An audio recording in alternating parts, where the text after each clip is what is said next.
You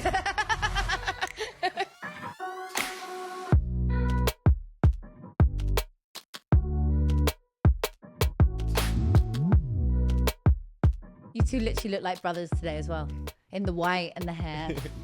Okay, everyone, welcome to the Laugh Podcast. On today's episode, we have the #1 motivational speaker in the world in the women's category, according to Forbes and USA Today, the wonderful Natasha Graziano. The beautiful Natasha Graziano. We always have to add in beautiful when introducing a beautiful woman like you. Thank you. Oh my God, you made my day. Do you know what? I was just listening to something this morning, a really amazing podcast, and it was like an episode saying, never let someone else compliment your spouse more than you. Oh.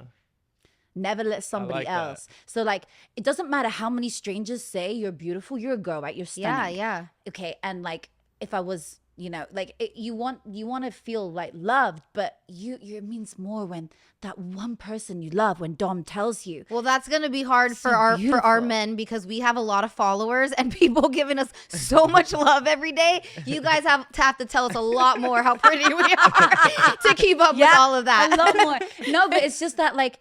I know you told me yesterday that I'm beautiful, but I want to hear it again today. Like, I want to know. I want to feel it in my heart. We want to hear it the most, too, when we aren't all glam. You know, when we're just looking like dusty, coming straight out of the bed in the morning. Like, that's when I love to hear it the most. Just saying. 100%. I already know I'm in trouble today. But, okay, so I want to get into talking about your book right away. Be It Until You Become It. Everybody needs to get this book. And... it's funny because we were kind of talking about it before we started filming, but like, I just love that Be It Until You Become It is literally the more positive version of Fake It Till You Make It. Because fake it till you make it, the word fake is just, it's negative, you know? And so I love that, like, it's essentially the same thing, but the much more positive version. 100%. So I never liked the fake it till you make it term. I was like, you've got to become it today. Whatever you want to be. You want to be the best wife. So I was single and I was like, I want to be the best wife ever. And how do I be that? I'm single. Well, I decide today that I'm going to start preparing space in my wardrobe. I'm going to start putting out 3 placemats at my table for me, my son, and our new person. Like, I'm going to create this environment of being the best wife before I get there. I decided I was in so much debt. I was in hundreds of thousands of debt before I wrote this book. I was a single mom. I was going through such a fucking low in my life. I was like, how do I get out of here? I didn't like the avatar I was. So I decided to redesign my movie, redesign my character, and become her. And you become her in your thoughts, your feelings, and your actions. And then that becomes who you are.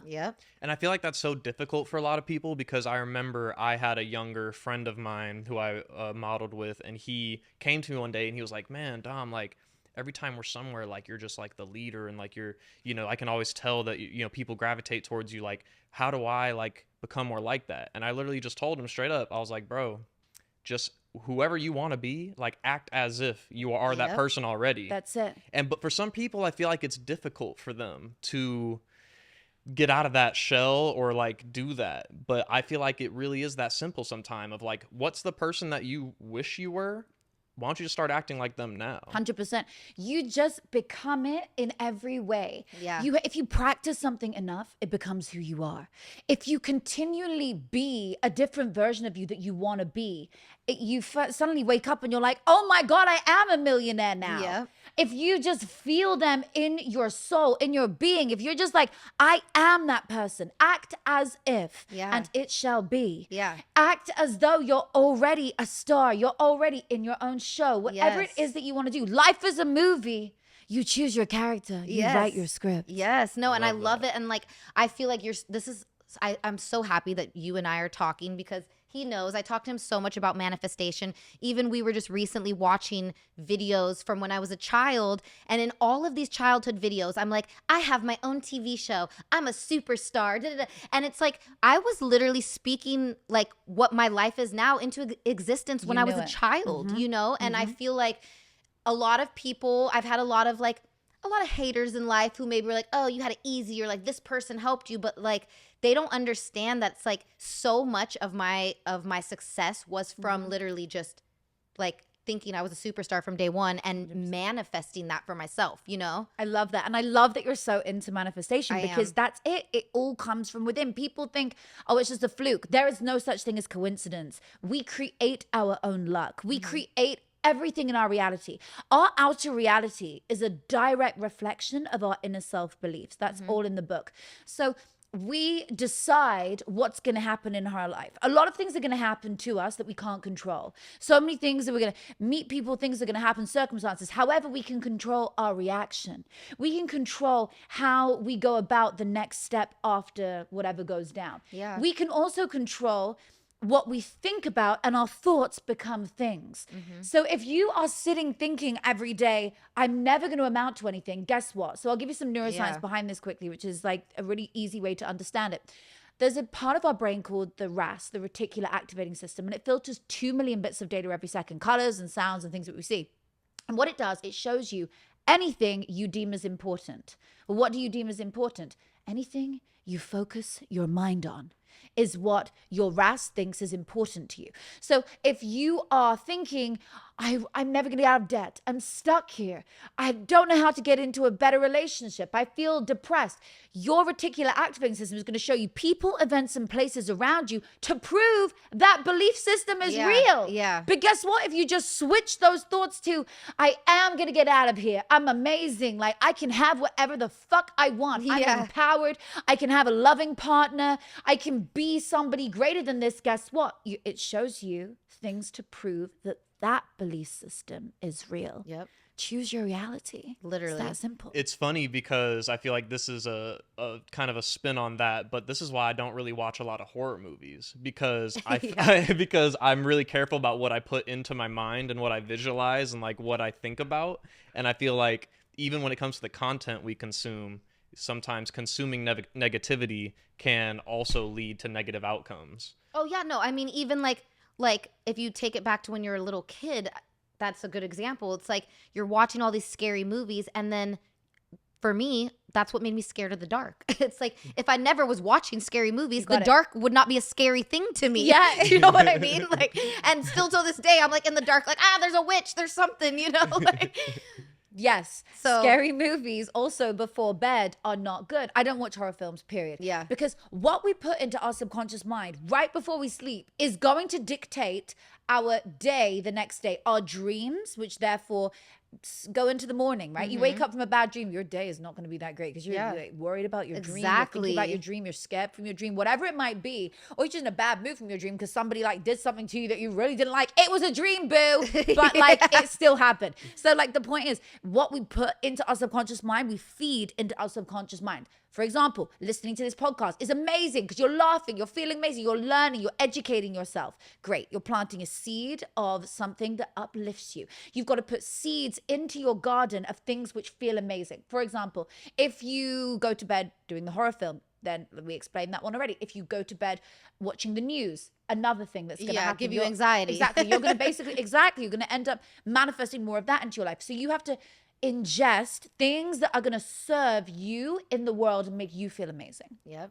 No, that's how I feel. I feel like, you know, for us, we love comedy. We love to watch comedy. And then it's funny because I notice here and there, like not as much with him because he doesn't like the documentary I watched the other day about the girl who like killed her parents or whatever. Yeah. Okay. So like every now and then I like a little crime documentary, you know what I mean? And me too, randomly and like before 5 o'clock. Yes. Like, but I noticed though, after watching it that night, like I had like a more like negative energy. And I'm like, maybe it's because I just watched this whole freaking documentary about this girl who killed her freaking parents, that's you know? Exactly it. And it's like, that's exactly it. It's like, it's an interesting thing to watch. And that's what made me want to watch it. But we don't realize that sometimes these interesting things, these murder mysteries or whatever are like literally such a dark energy we're bringing into our life. You know what I'm saying? No, you want to watch comedy. Comedy is the way forward. Okay, I'll give you an example. When I manifested my guy into my life, he's been on your show, Tyler Yahweh.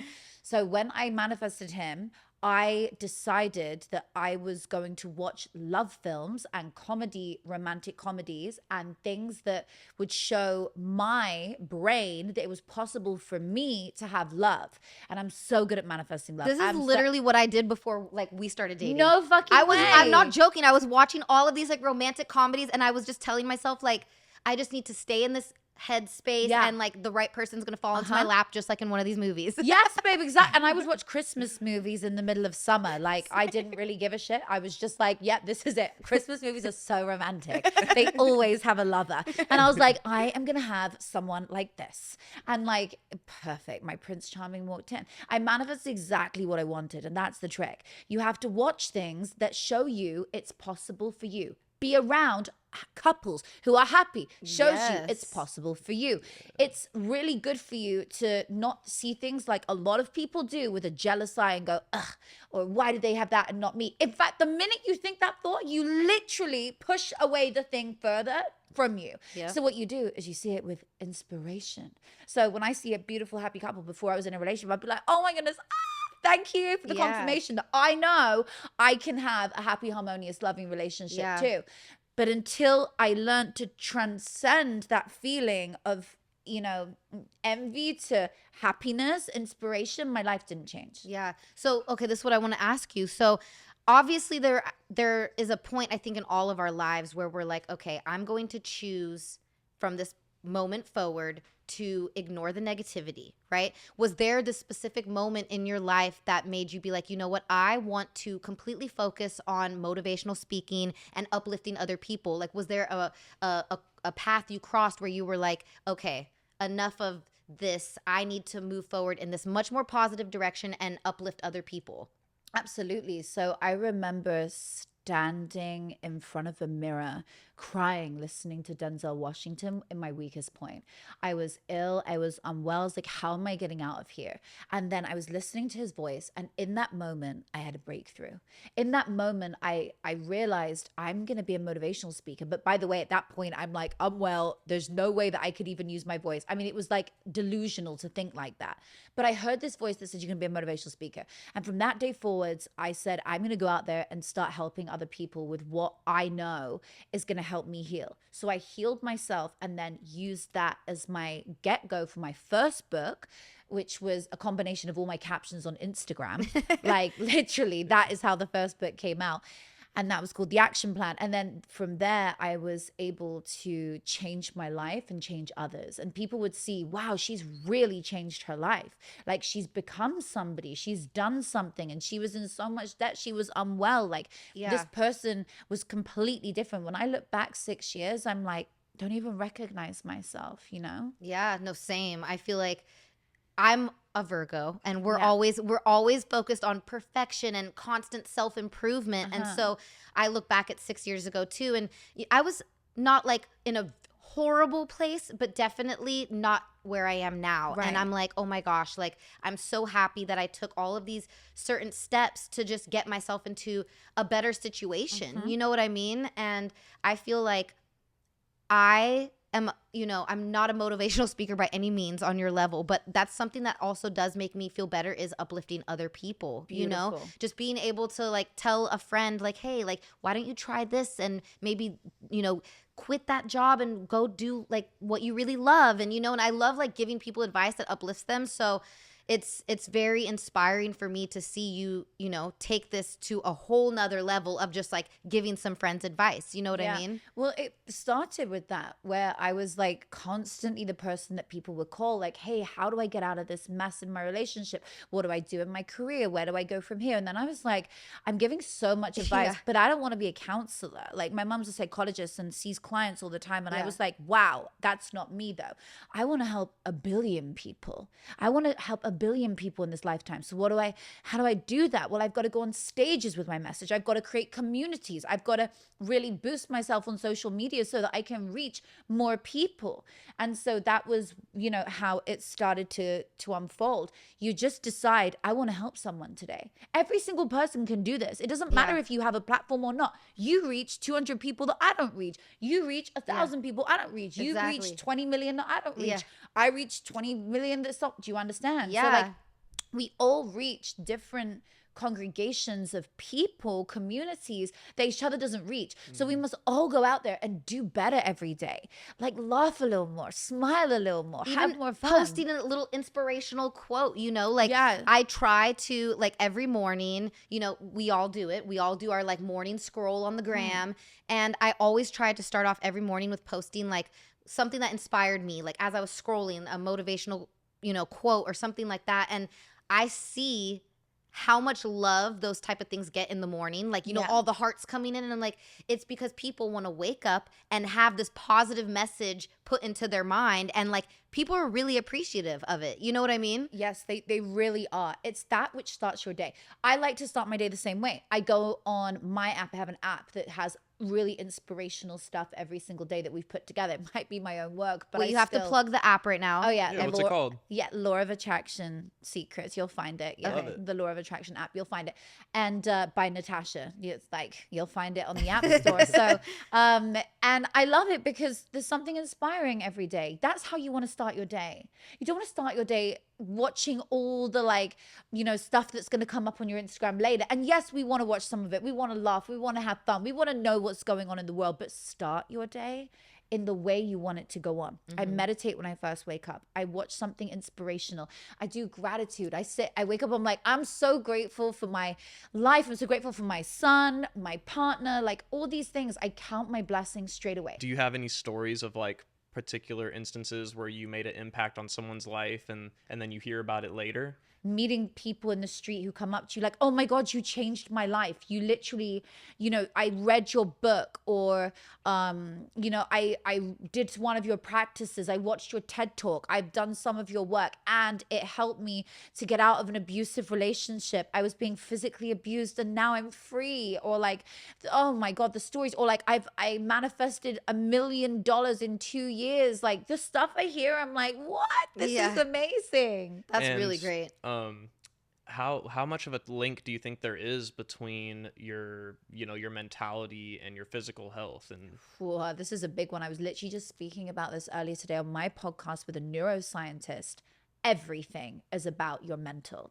So your physical body follows your mental, which means if you're going through an illness, but your mind is continuing to stay in that illness and live in the past and stay with, this is an illness, my illness. You attach it to yourself. It's in my body. I'm suffering all the time. You stay in that mentality. You can deplete your energy even further, and it takes even longer to heal, / you may not heal at all. So I know firsthand, when I healed myself, I stopped the medication and with advice from my doctor, and I decided to use different modalities combined with the medicine at first and then without. And I don't advise that. That's just what me and my doctor decided. And we do it as we go along. And it was beautiful. I would meditate. I would visualize. I would ground. I'd put my feet on the grass at my mom's house where I'd move back into with my baby. And I was like healing my body. And I was like walking, and I was like, my mental, I was like, I'm healed. I'm healed. I'm healed. I'm healed. And as you do that, you start to see physical effects in your body. And then I started to heal. What type of issues were you dealing with at the time? I had an autoimmune disease called a hyperactive thyroid. It was terrible. I was on heart medication at the time. And I believe I know the reason that came, because again, physical illness, I believe, actually comes a lot of the time, not just from hereditary or diet. It comes from our mental state. It does. If you get real stressed and you live in a state of stress, out of equilibrium, out of the homeostasis we're meant to live in our body, in our mind, we will affect our body. Mm-hmm. I've had multiple times in my life since that illness where an illness has hit me, and I've been able to reap myself out of it before diagnosis. But I know already, I could tell. I had a full body rash for 1 year, and I knew that's an autoimmune. Yeah. Oh my God, that's telling me I'm gonna get something else. So I was like, how do I get rid of it? So I used my mind power. Now I know how to use it to quantum shift and heal. No, it's really true. So like my mom has fibromyalgia, which is an immune disorder, and I even tell her, which if she watches this, she's gonna maybe get mad because she's like, you say that all the time. But I tell her, like, sometimes she's like, talks about the pain she gets or what comes with her sickness, and it's not even something she's feeling that day. And I'm like, Mom, you're not going through it right now. Like, you're gonna bring it on to yourself. You know what I mean? And it's like, sometimes like just being in this positive mental state, like eating healthy, going on her hikes, doing all, like, that's gonna just keep you healthy, and then you won't even have to worry about it or talk about it. And then she's like talking about it and stressing over it, and like, I gotta go to the doctor. And it's like, no, like, if you just literally chill out and keep, like, she lives a healthy lifestyle. You know what I mean? But sometimes I do believe that she actually stresses over knowing she has the fibromyalgia, and then that creates the sickness. You know what I mean? It's super easy to manifest things that we don't have in our life the same way we can manifest things that we do have. Yeah. It's like all intertwined. Illness, physical reality, like everything around us. We look around us, right? You've manifested your whole life. Yeah. You've manifested your whole life. You manifested her. She manifested you. You manifested your gorgeous baby girl. Like you've manifested so many things around you. That word is so, it's like thrown around, but it's so real. It's neuroscience. It's literally science behind it. We practice every time we do something. Okay, your baby's learning to walk, right? When she was learning to walk, she gets back up, she falls back down. Practice, practice, practice. You know when our parents say practice makes perfect? Yeah. Keep practicing and you'll get there. It's the same with anything we do. So if we constantly are practicing a positive belief system, we're going to attract something amazing because we're practicing, practicing, practicing, and it comes. Keep pretending, baby, and it will show up in your life. Oh, yes. No. God, I'm like, I need to remember this quote better because I talk about it all the time. But Will Smith has like a quote where he basically said that, you know, he always thought of himself as an A-list actor. He's like, when he was getting like these little stupid roles, you know, like little extra roles or whatever, people would treat him like he was just an extra. And he's like, I always thought of myself as an A-list actor until I was up there and was one. And it's like, I just feel like that's the key. Like, and that's how I've always been too. Like, I remember when I got my first Mercedes, and I'm not going to say to just be, you know, irresponsible with your finances and just go buy a Mercedes if you don't have the means to, but I didn't fully have the means to be driving around in a Mercedes yet. I had just enough money to like get in the door and for them to like approve me. But should I have had that Mercedes yet? No, I wasn't making enough money.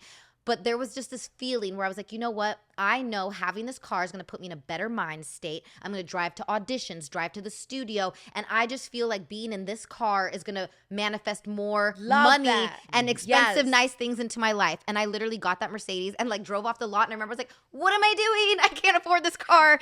And like within 2 months, it was like, I remember I got an opportunity to do a theme song for somebody's TV show. And like, that was a really good check. And I'm like, oh my gosh, like it literally, I at the time was joking. I'm like, it's the car. The car's bringing me good luck, you know? But like, I do think that sometimes if you take that little risk with your finances and get something like this nice Mercedes or maybe this nicer apartment or maybe it's just this really nice outfit that you know you're going to wear to a job interview or something, sometimes I think that you just got to like go for it and live in that feeling and moment, and it creates more of that. You nailed it, boo. That is exactly it. Like you just step into it. Yeah. You be it, even if it's not quite there yet. It doesn't matter whether it's true or not. Yeah. It's whether you believe it. Yep. That is everything.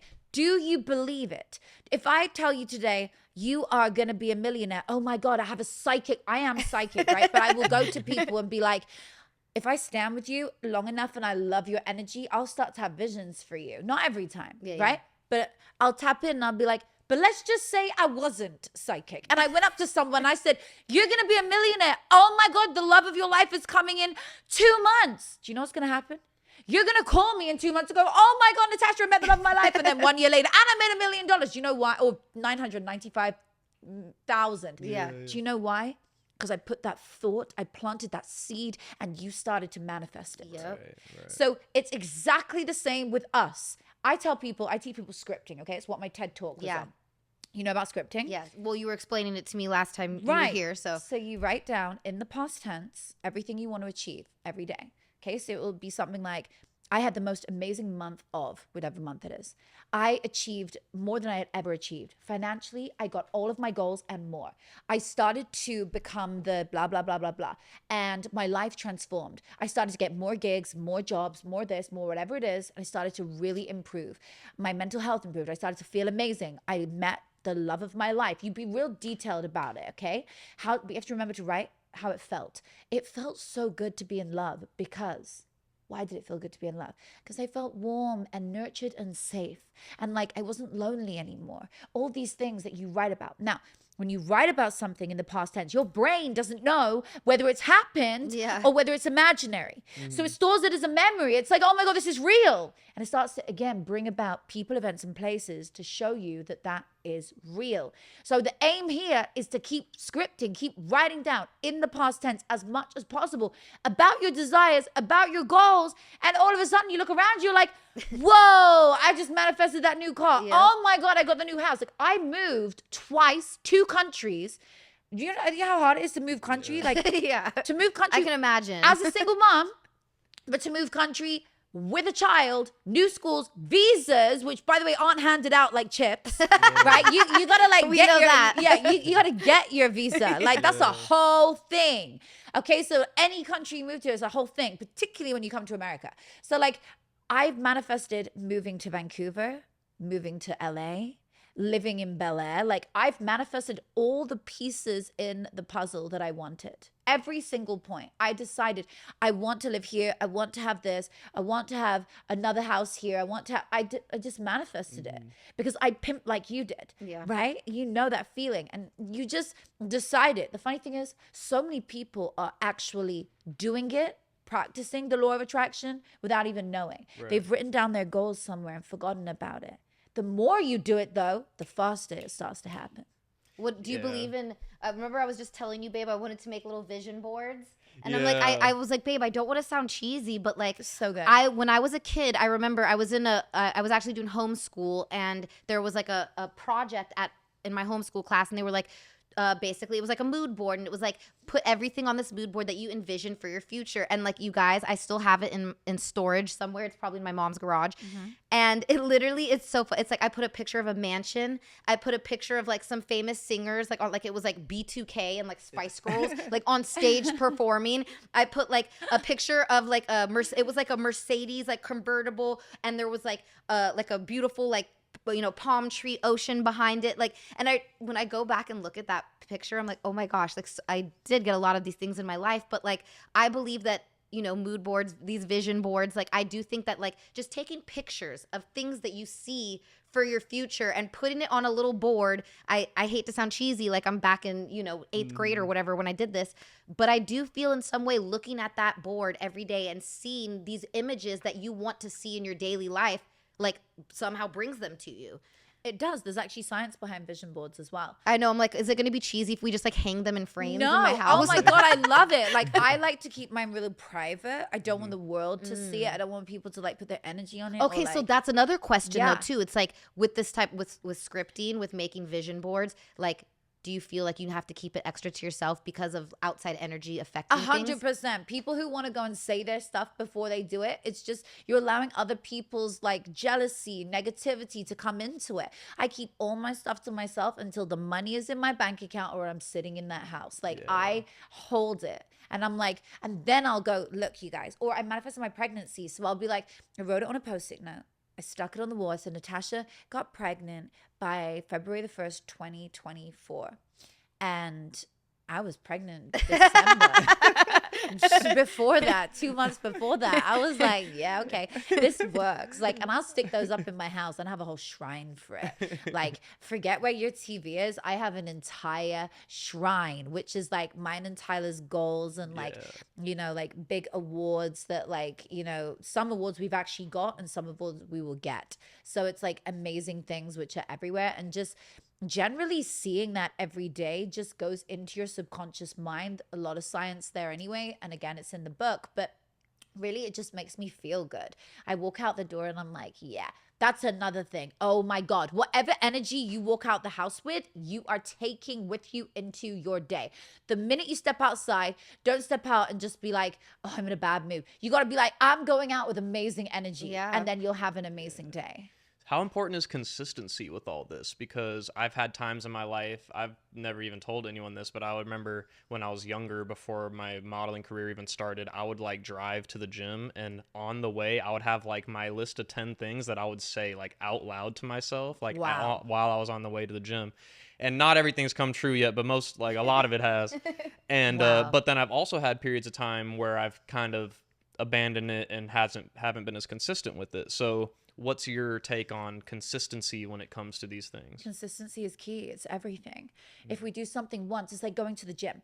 If you want to get the perfect body, do you go in the gym once and walk out with the perfect body? Fuck no. You got to go again and again and again and again until you get the body that you desire. That is no difference to anything you're practicing, meditation or scripting or anything you're doing over and over and over and over. I see deflation in my life, moments where things aren't going right when I stop my practices. When I'm consistent with whatever that modality is, whether you choose scripting or whatever the thing is for you that you like, you know, humming to yourself, singing, walking around upside down on your hands. I don't give a fuck. Whatever it is, like, do whatever makes you feel good. That is going to win. You got to do it over and over and over and over. Yeah. No, for real. So you are a mother. Yes. Of one with one on the way. Yeah. Do you think that you will find yourself soon doing some more motivational speaking for, like, specifically for mothers? I mean, I love speaking at women's events as well when I get the, chance to do it. I definitely love being a mom, and I think it's so important to show balance. Yeah. And it's not just for moms, it's for parents. Like, you can work and have the most amazing career, but you can also be the most amazing parent at the same time. I know. Like, I'll see comments on Instagram and people are like, go home and be with your baby. And I'm like, I'm out working right now to give my baby a life. Should I be shackled to her crib? Like, I don't understand, you know? Okay, no, and then I get the thing like, oh my God, you're the best mom in the world. You're always with your kid. I'm like, sweetie, this is Instagram. Oh my God. Like, no, don't worry. Like, I'm just a fucking sorry, I've sworn so much. It's okay. That's I'm fine. just like, You're I'm like a me though. You're your human. mom, and then as soon as the kids are around, it's like all of a sudden it's like you're saying all of the like clean versions. Exactly. I'm like, oh, good. Okay. No, but like, I'm a human. So my music is so eclectic. Yeah. If you play, I've got an album on my phone called, in my music list, called My Faves. And it will take you around the world. When you put it on, everybody around me is like, oh, here we go. We're going to be listening 1 minute to something like a future song. Then it will pop to The Lion King. And I'm like, what? That's just what I love. It's called My Faves. And then it will go to the Titanic. And it's like, like really depressing. I listen to the Titanic at least 3 times a week. The entire album. No, I love it. I was upset. I saw the movie as a kid. I saw the movie like 11 or 12 times in theaters. Obsessed, babe. I watch the Titanic once a year and I listen to the album at least 3 times a week. Really, it's so emotional. And I'm like, it's almost like I was on the ship. I could be the woman that lost the like necklace. Like, is she still alive? She's in the car like, wherever you are. I'm so attached to that music. Like, so attached. That's my music taste. That is so fun. No, I'm the same. Oh, you go around the world too? No. Oh, my music taste is like, it's so eclectic. And I can't stand it too because I'm an artist. I make music. And so I've been experimenting lately. And I'll see a comment. Somebody's like, she doesn't know who she is. And I'm like, no, I know who I am. I'm somebody who likes everything. You are one dimensional. Yes, I agree. You are the problem. Yeah, like. Not me. Yeah. I don't, no, really, I don't understand how sometimes somebody can like, and this is no disrespect because it's like obviously we all have taste and opinions, but when somebody like only likes one type of music, I'm like, who are you? Like, how can you only like this type of music? Like, it's like just like broaden your horizons. You know what I mean? Yeah. Like, No, I know what you mean. I'm like obsessed with country, and then you'll see me at like a hip hop concert. same. Yeah. And I'm just like, I love it. Like, country's my favorite style, which is like killing it right now. Really? Yeah, it always had. Well, I'm British, Yeah. so we didn't grow up with country music. I landed in America. I was like, oh my God, what is this? I was like, this is so cool. They all have like Southern drill, and like every song is like, honey. I'm like, I love how British people imitate like that country accent. It's is cute. it terrible? Yeah, like I am British, but I fucking love the American accent. Like, I'm obsessed with it. And I love Really? country accents. Yeah, I'm like, bring it on. That's so See, funny. I like British accents the best. And it's funny because it's probably just such an American thing of me to say, but I feel like I never thought American was an accent, you know? That's so funny. No, I went to Scotland. Long story. You're probably like, why would you ever go to Scotland? I know that's how British people feel about, or English people feel about Scotland.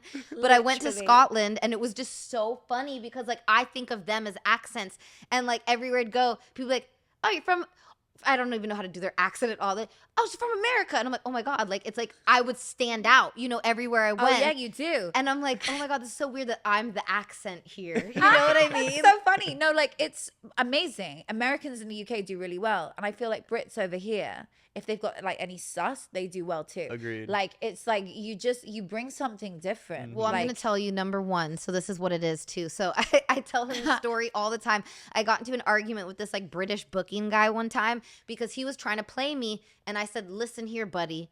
That accent don't fool me. I said, I know you sound extra professional, but you're not. And that's what you guys, I have to say, have a big advantage over here because just you sound so proper and it really gives this essence of like this person's professional. I can trust them. Like this is a person I want to work with. And I'm like, yo, that's a thing that you really have going for you here because it's true. It's like that guy, like the booking guy who I was working with was a total like scam artist. But of course I started working with this person because he had this beautiful British accent and sounded so professional and like, you know what I mean? And I'm like, then you start working with him. I'm like, oh my gosh, it's just the accent. But there's different types of British accents too. There's like they're posh, like very like proper, and then there, I can hear them. I wonder if Americans can, but like when somebody like has like an accent which is like super Cockney, I already know about them. Yep. Mm-hmm. Like I know, I kind of know their too. vibe, you know. And then like I wonder if Americans like can hear it. Oh yeah. And then you see like a super posh accent. I know about them too. So I'm like, you know. It's like it just tells you a lot about the person, like instantly. It's a bit like, you know, where you're from in America. Like, it tells you a lot about the person, like instantly. Like they're more country, they're more posh, they're more whatever it is. If they say like every other word, They're like from myself, California. they're from California. Oh, is that what it is? That's so funny. Yeah. Like, well, oh my God, I can't help it. It's just, I love that. It's just a sweet. It's a nice accent. I like it. I don't hear like a bad thing about any of them. I just enjoy like different sounds. But to be honest, like being a foreign bitch, like I love that. Like you know, for my guy, who's like, you know, he's an artist. Like he can have anyone, but he has to have someone from overseas. Like he got me fresh off the boat, boo. I was like a fob. He calls me a fob. I think I'm just fresh off the boat. I was like off the boat. He was like, yeah, I want my foreign bitch. Like I'm not a bitch, a foreign woman. Like I want my foreign woman. lady. yes. No, I mean, I feel like, you know, it's just something about being American where we're such a melting pot of so many different cultures that naturally we're obsessed kind of with culture. Do you know what I mean? Because the American culture is a combination of cultures. Like that's what America's made up of. There's no true American. Like the first Americans were British people. Like, do you know what I'm saying? So it's like, that's what I think it is that here it's just kind of like the idea of culture and foreign life just is like attractive. You know what I mean? Yeah, it is. I love it. Like here, I can go to Miami in 5 hours. I can be on the beach. I can be on the Keys. Oh my God, the Caribbean's around the corner. Like everything is so accessible. But in Europe, it's the same. Like you live in London, you 2 hours and you're in like Italy. You know, is that a little bit like, so I always, because I haven't explored Europe enough, and I think it's so interesting that like you can go 4 states away here and it's like things are a little different, but for the most part it's the same. And I think it's so wild how in Europe that same distance you can go and it's like a whole different language, a whole different culture of people, this like crazy different history that they have just here and there. And it's just like, oh my gosh, it's so crazy how all of this stuff is so close to each other in Europe. You know what I mean? Well, I love it because I could have breakfast in London, I can have lunch in Paris, and then I can have like dinner in Morocco. Yeah. Like, and I had a house in Morocco. Like I just, you know, you just want to have fun. You just want to like explore it and do it, and you can. Like there's nothing that stops you. Whereas like here, I think it's beautiful, but you're still in America. Like you just drive, you're still in America. But I love America. That's why I'm here, because like it's just so much cooler. There's so many more people that they just get you, you know, particularly when you have a big character like mine.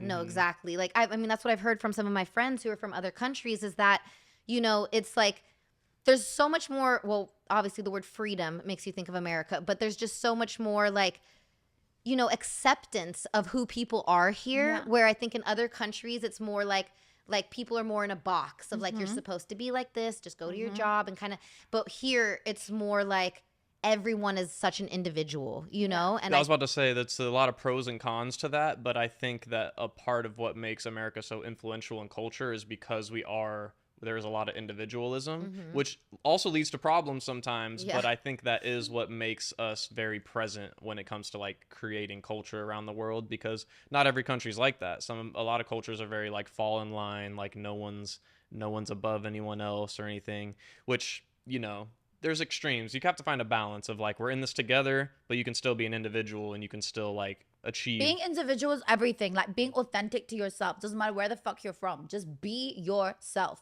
Like be the best of who you are. Otherwise you're going to be second place to somebody else. Like I never wanted to be second place to somebody else. If I see somebody and I think, wow, she's a beautiful girl, I think, let me just take that outfit. Let me borrow a bit of that. But let me stay as Natasha Graziano. I'm the same girl. And I think that that's really what like makes a successful, just amazing woman. Like I think that like a lot of women do have this natural tendency to get jealous and like be jealous of somebody, and when you have those envious thoughts, I don't think it brings anything better to your life. Exactly. I've always been the type of person, I see somebody who has something amazing and it inspires me to want to go work for that. Like maybe a girl has a flatter stomach than me and I'm like, you know what? I need to go do some more crunches. I don't look at her and be like, oh my God, like F her, she's got a better stomach. I'm like, oh, I got to work harder. And I just feel like that's such a, you know, it's an amazing way to be, because it's like these girls like are not like, I love women. I'm a supporter of all women, but I think as women, we need to come together more and be more supportive of each other and be more inspired by each other rather than looking at each other as a competition. You know what I mean? 100%. I always say to people, I'm like, own who you are. Be so confident in your own way, because that is what attracts all your amazing business opportunities to you. That's what attracts your amazing people to your amazing partner. I'm never worried about anything. I'm like, honey, I'm worth 1 million women. Like, I don't care about hot. I'm something completely different in my energy. Like, I will bring you happiness, inspiration, something that no other 1 million of them can't. Same with you for your guy. Same with you in your business. Like, you have such an element of uniqueness, success, and just empowerment, which then inspires other women. You know, like being a mom is the most inspirational thing, like we were just talking about. At the same time as running a business, like being a wife, being a mom, being a businesswoman, doing it all, and we can. You know? And I think that's so great too, that like, I remember when I was pregnant and I went on a couple podcasts and stuff.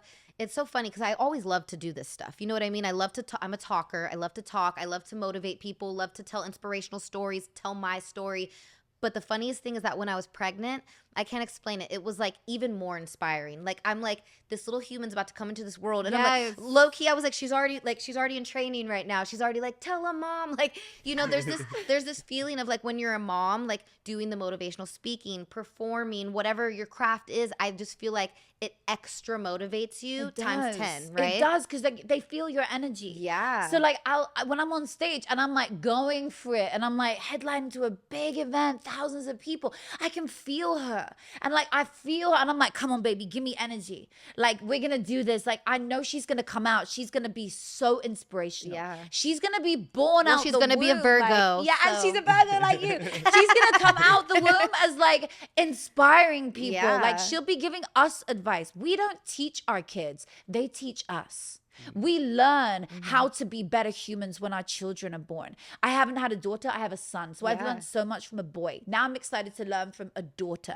Like have a little girl who's going to show me new ways, you know, teach me new things, like to be more patient. And they do, like they inspire you just from being in the womb. And like, it's incredible. The woman makes a whole child and holds it in there and makes it and then brings it out. Like it's a thing. Like it's crazy. The woman is what makes the world go round.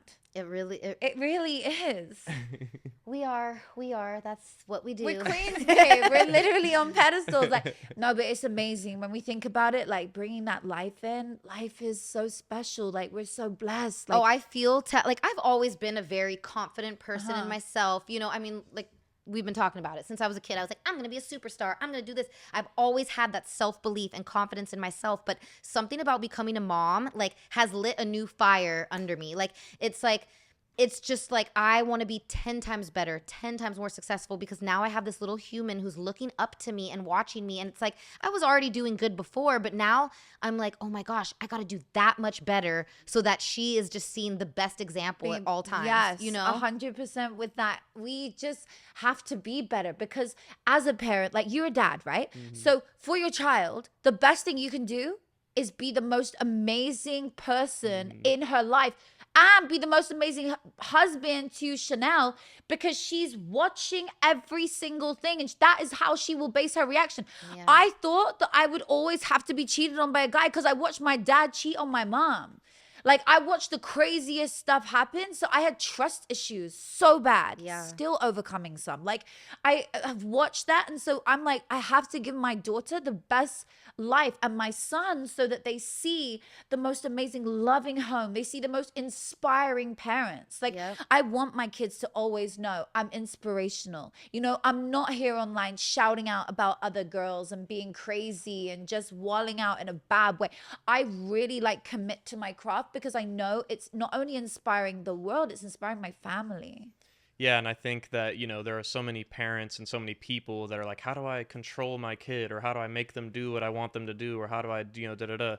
And my mentality is very like lead by example. Like, if people, if they're watching you work out, work hard in your career, you know, do all the things that you would like them to be doing, then they're going to learn that behavior from you. And I feel like people have problems when it's like they're trying to preach something that they aren't practicing themselves. Yeah, no, I mean, even like with my mom, you know, my mom never, when I really think about it, she never said, you have to work hard. But I saw my mom work hard. Yeah, you know what I mean? And I saw how hard she worked. I saw when she had multiple jobs and was still going to massage school at night. And, you know, just from like seeing, oh, dude, this is driving me nuts. These cushions. Sorry.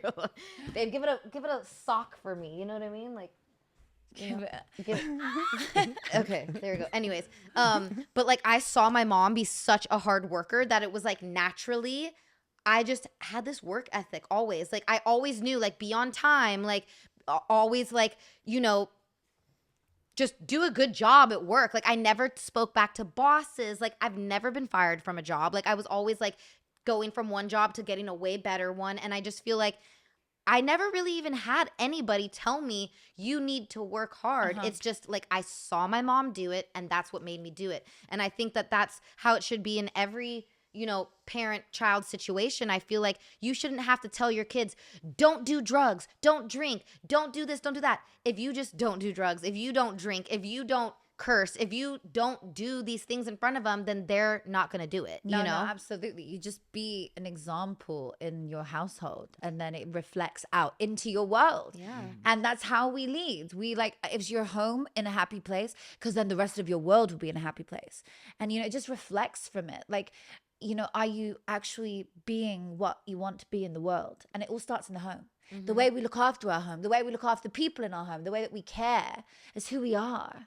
You know, like we are exactly what we think about. We are, it goes back to that whole, we're what we feel, we're what we put out. Our actions are our habits, and our habits are who we are. Yep. Yeah. Can I ask you something? So between the two pregnancies, I'm curious because I've only had one baby and it was a girl. Do you notice any difference in the pregnancy between how you felt when you had a boy and now how you feel having a girl? A little bit. She feels like, I don't know, lighter, but that was because it was my first time with a boy. Yeah.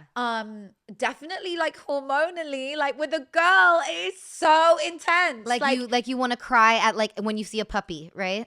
That's how I feel. No, I just want to cry every day. Like I just cry most days. Like it's so intense, girls.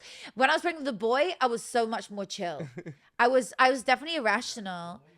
But and then, yeah, I know. So there's two of us, and we got your brain in there too, boo. Like there's a whole thing. Like apparently you have 10% of him in you, and your child. Yeah, like and your child, and your child. So the child is like a full, and it's a woman. It's another girl. So like you have two lots of you. Like you are irrational as fuck. No. 10% of your brain plus 50% of you in there. He's missing the point. So what, you understand what I'm saying? So what I'm saying is you actually carry 10% of the partner's genes in you during it, and the child, which is 50-50. Right. So you basically have an additional 60% genetics inside of you that are alien. That's interesting. That's crazy. So alien. So that's why we have like, we're reactive. Like women are, what do you do when this one's like crazy? Like, do you pin her down? Yeah, I try to get away, you know, I try to sneak off.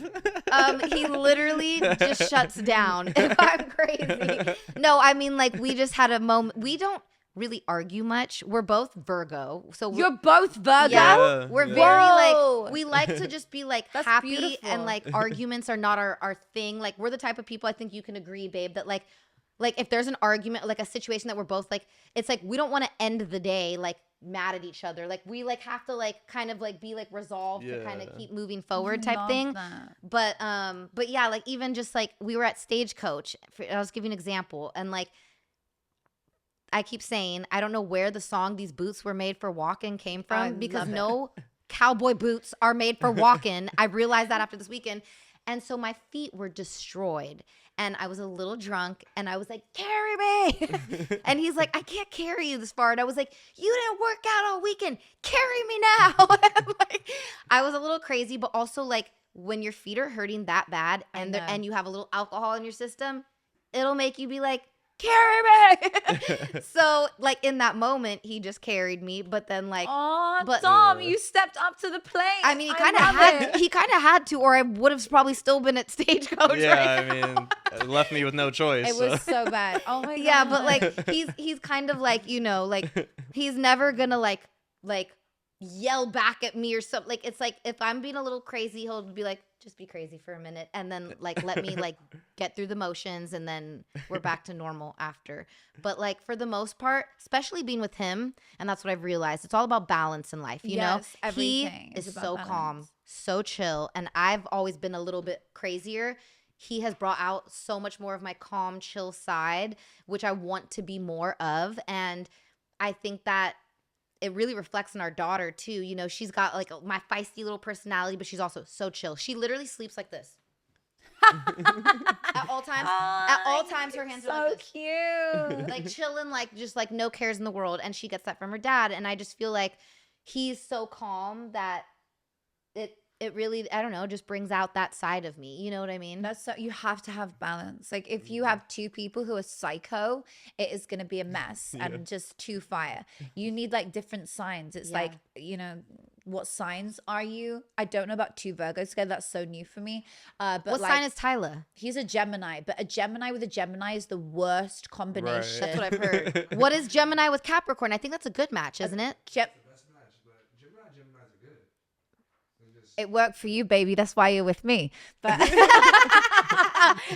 so anyway, yeah, if it worked that good, you'd still be together. No, Gemini is not good. So it also, Gemini Capricorn is, I mean, particularly our birth dates. Like when you put your birth dates in and you do it properly. You have that book, that one that like matches them up. Oh, I do it on the app Pattern, and you put in your birthday and time, and ours was like unreal, the connection. Wait, we gotta check. Literally I got out of relationships pre him when I saw anything that was like, this isn't gonna work. I was like, oh my god, I'm out of this. Like you can literally go on it and see shit, and I'd be like, no, and it's right every time.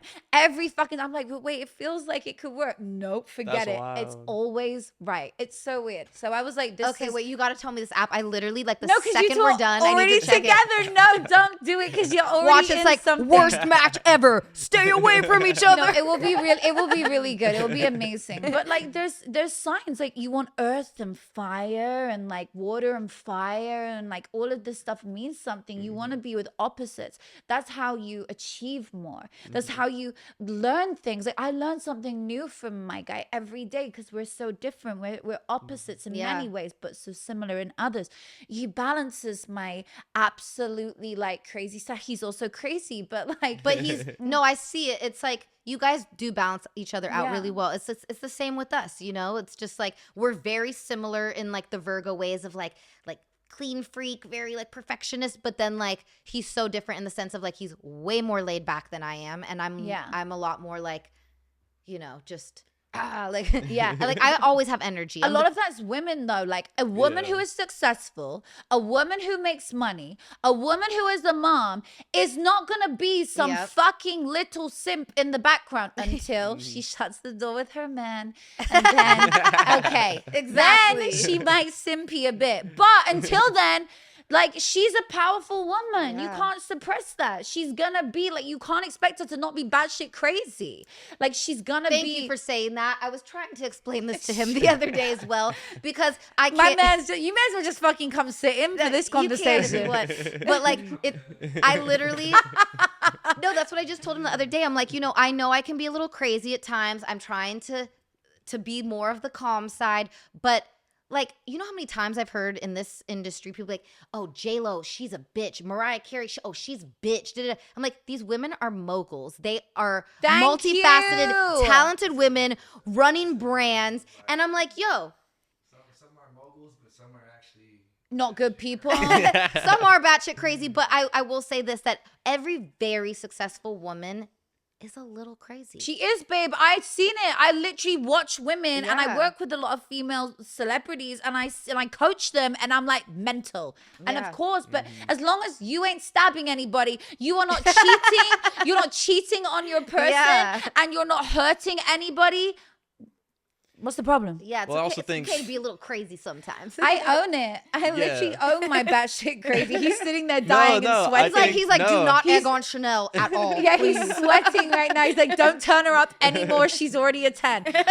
No, I think women, you know, they do have to deal with certain problems in different ways, especially as a woman. I'm sure there are people that would like to take advantage or would like to belittle you maybe because they feel like you're weak or something, so you kind of have to show people that you're not, whereas I feel like, you know, as a man you can kind of, maybe you can be more laid back. Like I can go to the jiu-jitsu gym like later today and work out my frustrations, and also when I'm in a real life situation, it's like I'm not worried about, you know, anyone trying to like finesse me or get over on me, because at the end of the day, if those doors shut, it's like I'll just strangle you, you know? So, it's totally you know what I mean? It's like animalistic. Like men can go out there like a lion and you can kill that other lion. Like, you know, like women, we can't. Like we don't have that expression. Like I can't go out there and scream at the world. Like, you know, I have to like other ways. So sometimes like, you know, that's why we get like crazy. And also, by the way, let's just go to the biology of it. We have fucking periods. And we also, I've loved not having one for so long.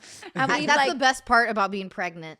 Yeah, like best part. I don't think my guys even see me on a period. Like I don't think he knows what a period is, but this one. So like you basically have this like yeah, baby, it's called the Laugh Podcast.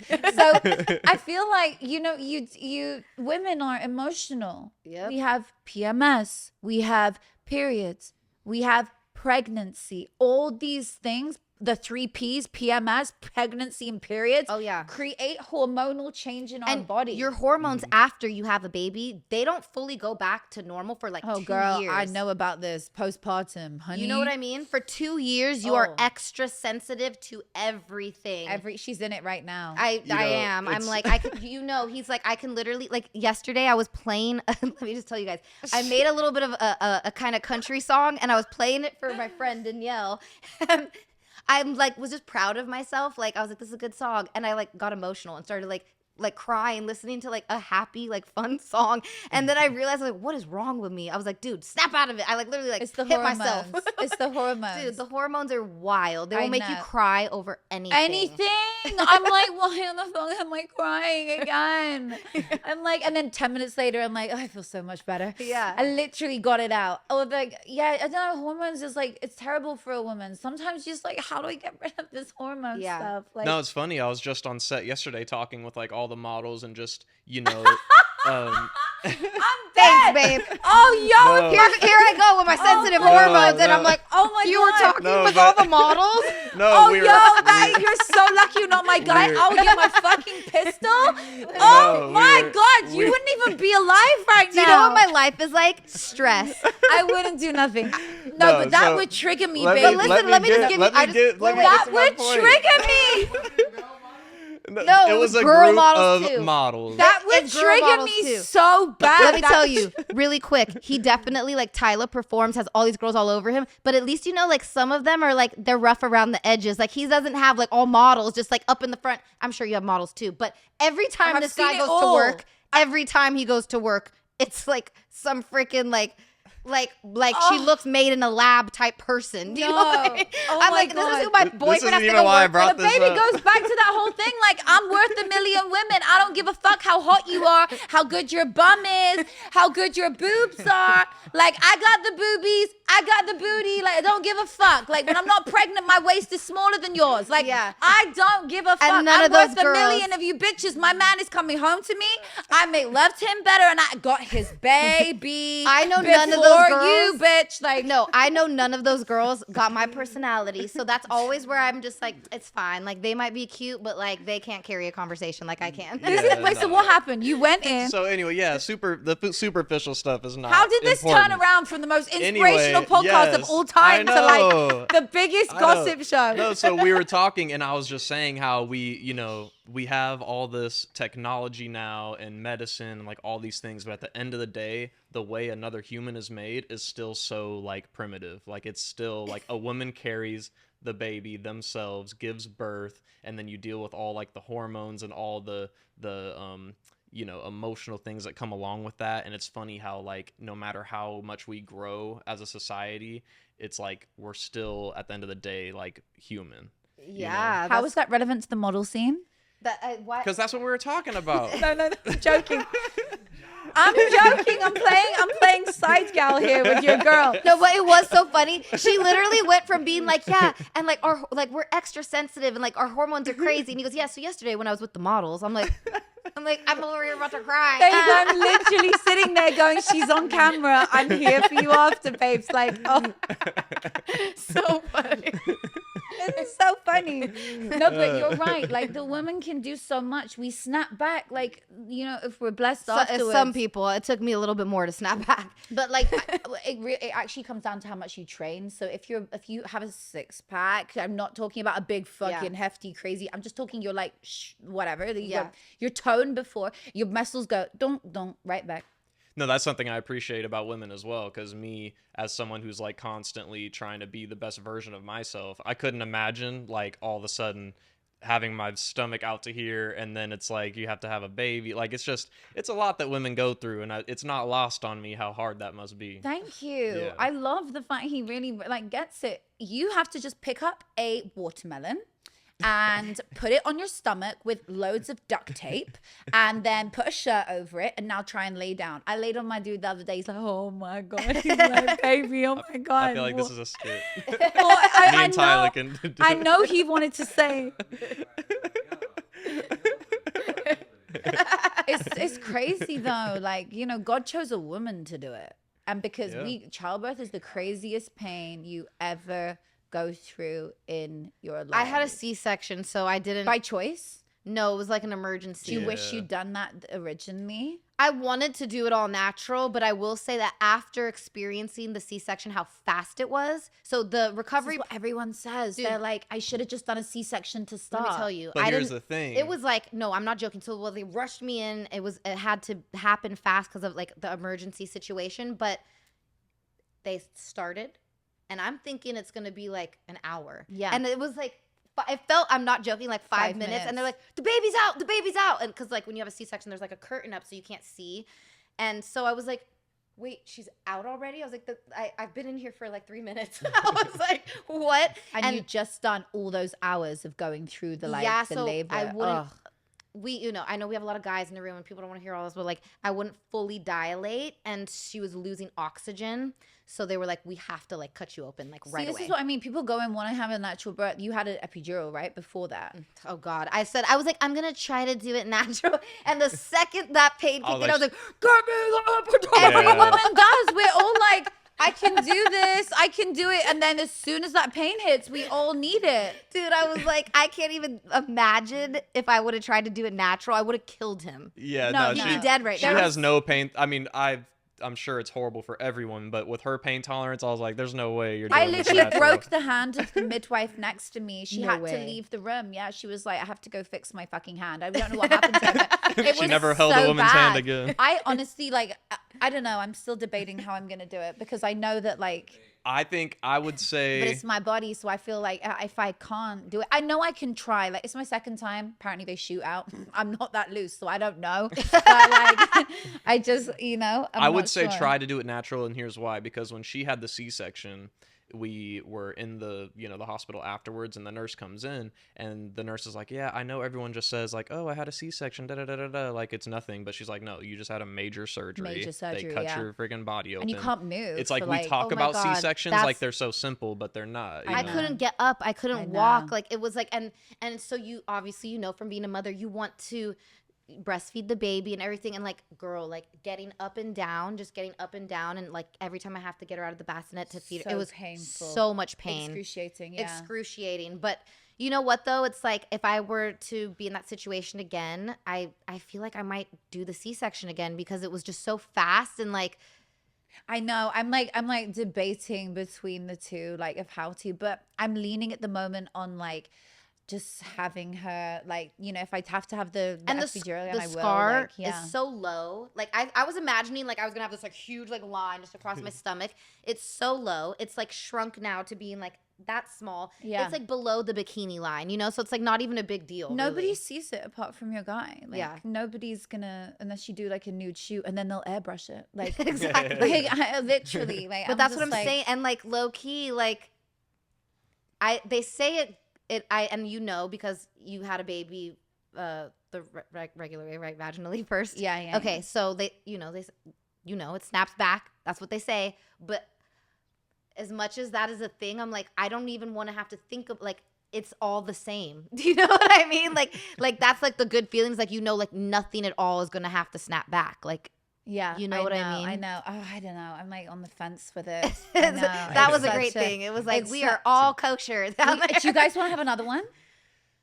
I don't know. I don't even know if Chanel could like handle it. I felt like it with her. The first one was. I was like a so- high risk yeah. pregnancy, and I get it. So there was a lot of like things that went into I have like Yeah. a bicornuate uterus, which is basically a heart shaped uterus. Wow. So she only like when you have a heart shaped uterus, your uterus doesn't expand the same way. So the baby kind of picks one side to go into. Right. So it gets like it's way more risky because it gets more stretched out on that side. So Was it like lopsided, your bump?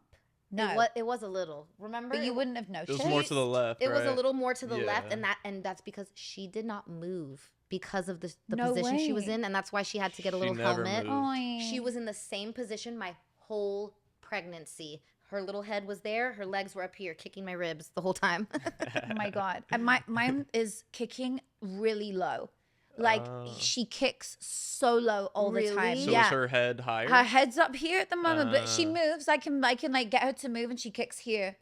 But like pretty much, her feet are down there, which is like That's I so need her crazy. to switch. Does 'cause that make you otherwise, feel like you have to pee all the time or something? all the time? I think I pee like Like 8 kicking your times. bladder, Like, like- oh my god, like literally, like I need to pee all the time. But I saw my bladder on the scan that we did recently, and like it is real. It's beat up. The baby is like leaning on that thing. Like it is not funny. It's like, wow. So last question, because I know we've been talking forever, and honestly, you and I could talk for hours. Yeah. I've seen it happen. Oh no, he knows. Like we would be talking for like 2 days straight. But I would like to ask. So you have a little boy who's 7, and you're a motivational speaker, mostly to adults. Do you think that like you could see yourself doing like motivational speaking also with children? Yeah, I've spoken in schools before, and I would definitely do more to inspire them. I think that, you know, that's beautiful, like setting the standard for the generation and showing them like that they can go on and create amazing things in their life too. I think speaking to our future generation is how we change the future. Yeah. Going out there and like not necessarily going for the like older adults. It's like, look at the kids. What are we teaching them? Are we going to give them the law of attraction? Are we going to show them how they can do things like scripting in schools, where they can do meditation in schools, when they do things that help them to become the best version of them at a young age and have a strong mental health, have a good mental. So every day they go into school and they're like, 10 things I'm grateful for. I do that with my son every night before bed. What are you grateful for? And usually jumps the gun. He's like, I'm grateful for everything, Mom. I'm like, that does not count. That was the first thing. Let's start again. That's so So cute. like, it's important. But imagine if they taught that in schools versus fucking algebra, which, no offense, you literally don't need unless you become an architect, like, and maybe a chemist. But Straight like, up. you really don't need some of this stuff. Do you guys call it algebra? Yeah, Yeah, no, algebra, no, I think- geometry, I suck at all You of it. just don't need it. Like, I did very well at Barely. That's what we just said.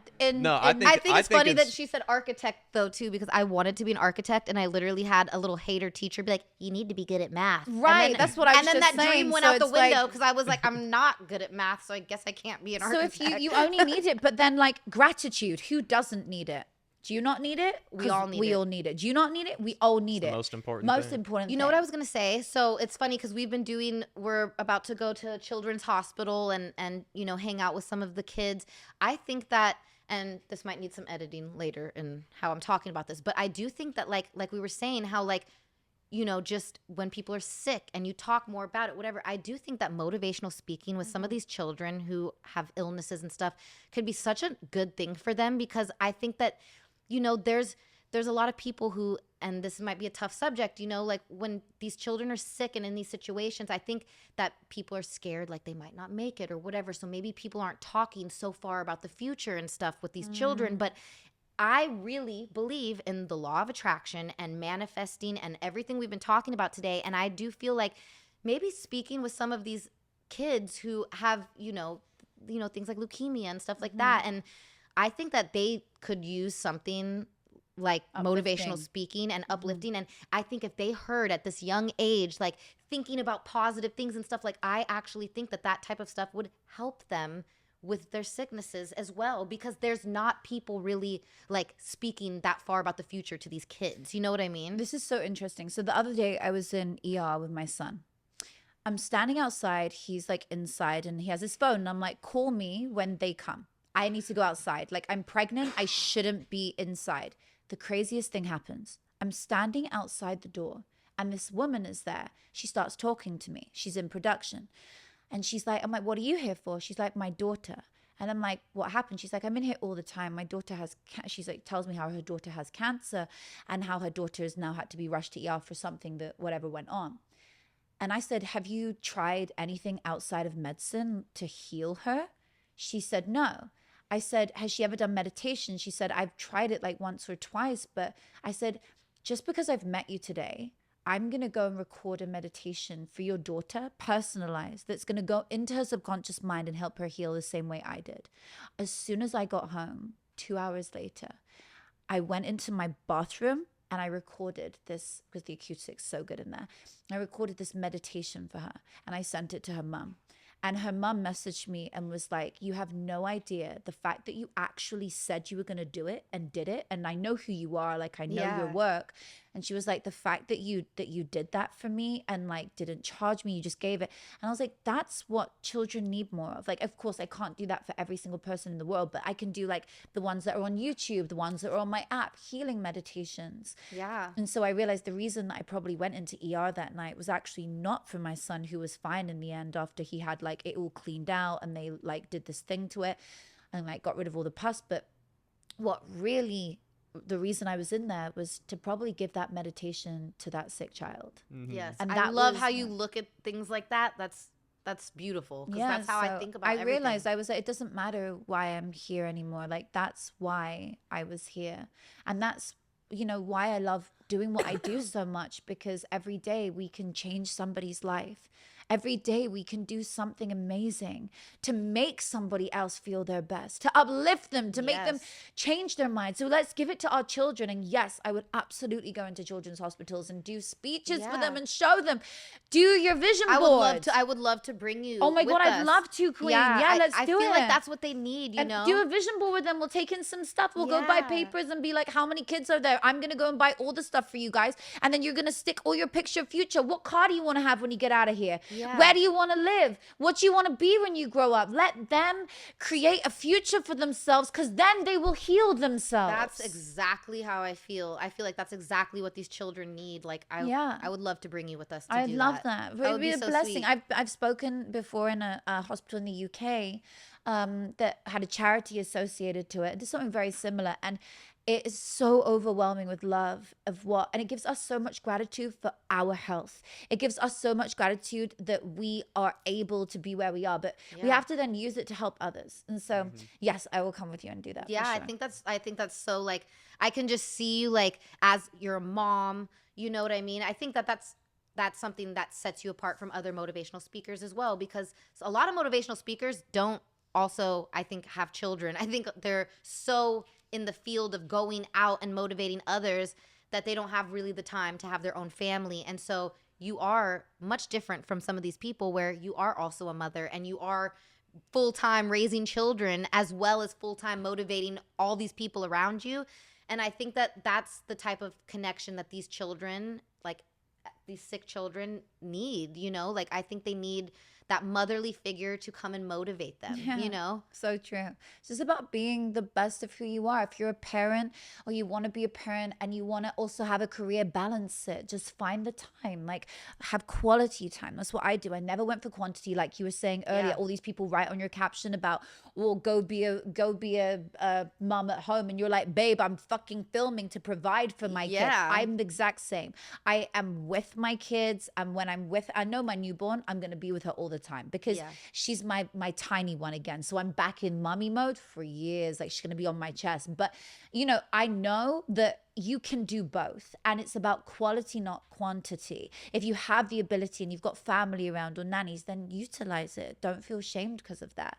Just like, don't get mama guilt or daddy guilt. Like the dad for sure has a massive impact. I've watched like, you know, different scenarios, but another time we'll go into that. No, I'm like, we could go on and on forever, but I think that everybody can hear so much more from you on your podcast as well. What's the podcast called again? I'm so sorry. The Law of Attraction The Secrets. Law of Attraction Secrets. Yeah. Okay. Which is number 4, right? You said? Yeah, it's literally, we just hit number 4 in the charts on Apple right now. Okay. Like it's Love going that. up like crazy right now. I'm above TED Talks. That's amazing. Like, we're right near Joe Rogan. I was like, yeah. Congrats. Oh my God. That's amazing. Congrats, because he's definitely killing it in the podcast game.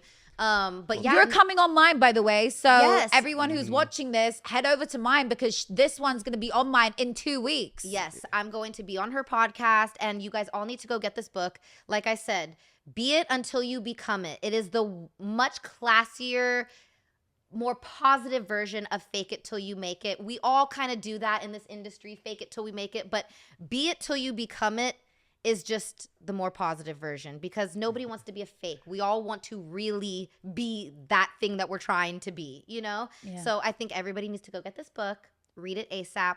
And where can we hear you speak in person? Like, do we have to follow you on social media to find out about all the next Every time I have a gig, I put it up. Okay. So I think my next one's in Florida. Okay. Again, it seems to be in Florida a lot right now. But I often speak in LA as well. I have a massive one coming up actually, I'm going to be really pregnant for that in July. But yeah, you can check out all of my work. You'll be able to get motivation to you just through following me. Natasha Graziano on TikTok, Instagram. Instagram's like probably my biggest platform. YouTube, I'm everywhere. Also, I have a very big male fan base, and as much as you are a motivational speaker, I know they're going to also love that you're very easy on the eyes. This is a beautiful girl. She has very pretty pictures too, guys. You are so cute. My man missed that whole thing. Aside from being a very smart woman who will inspire you, she's also easy to look at too. You're so sweet. Thank you so much. And You're yes, welcome. I don't really have many male fans. My audience is like 70-30. We need to collab more then, because I have. Yes. I'm trying to get rid of some of these guys. I'm like, I need more female fans. Oh my God. Mine is like, I love it. I got so many females, but like, I like, there's a lot of dudes that come into my programs and they're like, wait, is this an all female thing? I'm like, only guy. And I'm like, no, it's fine. Don't worry about it. Just sit there. And then I'm like, ladies and guy. Like, it's so funny. But no, I have a lot of like new male fans because of like the way that I speak. I'm very in your face as well. So. I have a lot of new female fans since having a baby. Yes. I feel babe, like when you come on my show, you're going to have all these girls come follow you. Great. Like, We need that. So good. I'll send guys your way, send girls my way, and we'll send lots of positive fans each other's way. Hopefully you get none of my haters because I can't stand them. But you know what? They just make us who we are. Like, I don't give a fuck. They just bring the algorithms up. Keep writing on my thing because I don't give a fuck. Every time you put a video out about me, it makes me go more viral. Oh my gosh, they don't understand that. We shouldn't even talk about this. We want the haters to keep doing their thing. They help the algorithms, and we all know that those are atrocious these days. So if you hate us or love us, we don't care. I love it. I gotta pee. Oh my gosh, Natasha, thank you last for inspiring podcast. the world. And inspiring us. She inspires you. the world, but more importantly, today you've inspired me. So much. You're amazing. I've had the best time being here with you guys. Yes, we love you. Okay, we You're have a to let her trooper. go. Thank She's pregnant. you. She has to pee. Thank you. Bye. So nice to meet y'all.